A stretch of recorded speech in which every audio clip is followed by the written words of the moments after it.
कभी कभी जिंदगी हमें ऐसे सवालों के सामने खड़ा कर देती है जिसके जवाब हमारे पास नहीं होते, बस सन्नाटा होता है। कभी कभी किसी की आवाज, किसी की याद नहीं, बल्कि एक अधूरी कहानी लौट आती है। रात के सन्नाटे में जब सब सो रहे होते हैं और फोन अचानक से बजता है। नमस्कार दोस्तों, स्वागत है आप सभी का हमारे इस प्यारे से यूट्यूब चैनल पर। मेरा नाम देव है।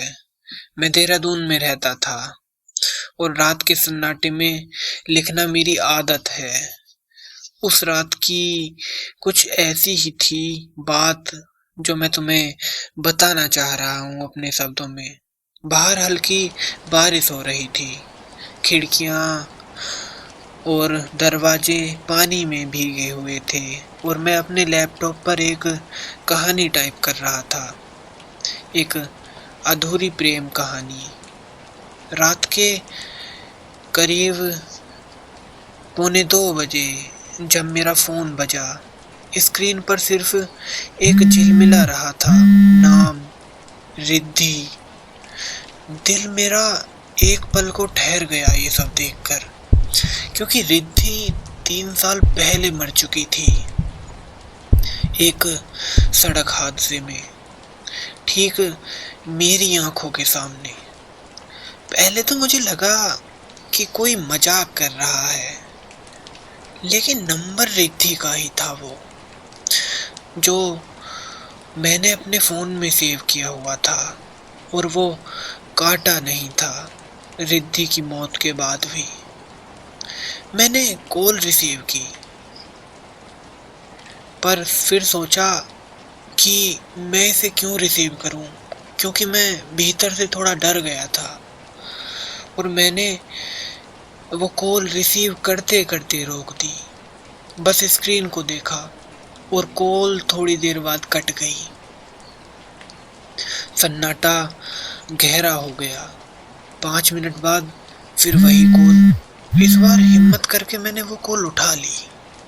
फोन के उस पार बस सांसों की आवाज थी, धीरे धीरे किसी लड़की की हल्की फुसफुसाहट, और वो बोल रही थी, देव, तुमने मेरी कहानी पूरी नहीं की। मेरा गला सूख गया।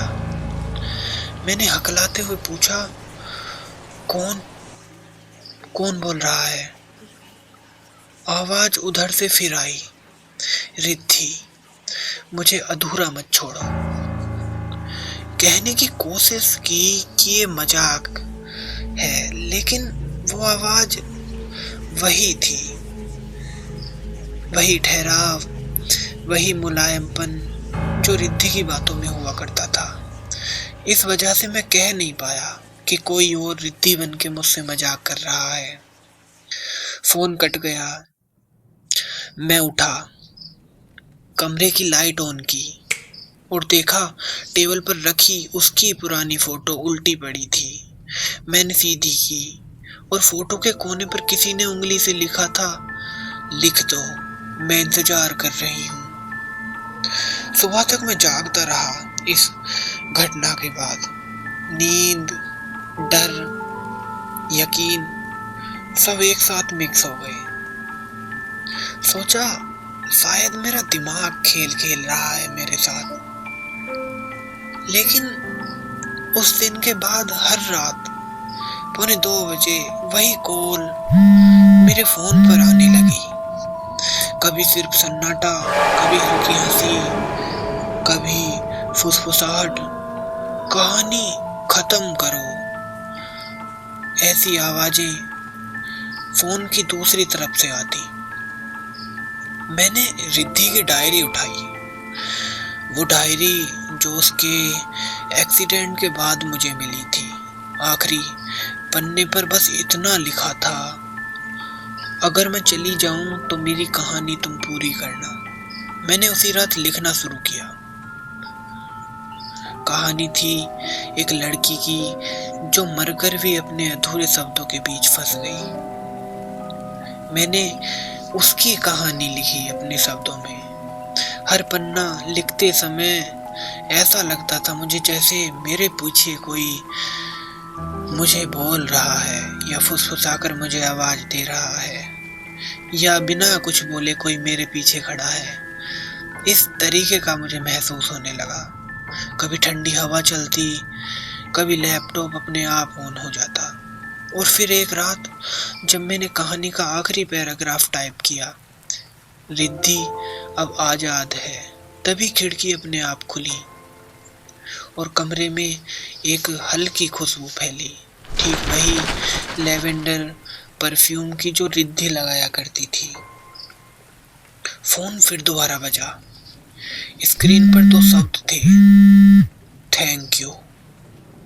उस रात के बाद वो कॉल कभी नहीं आई, लेकिन एक अजीब शांति थी कमरे में, जैसे कोई सुकून पा गया हो।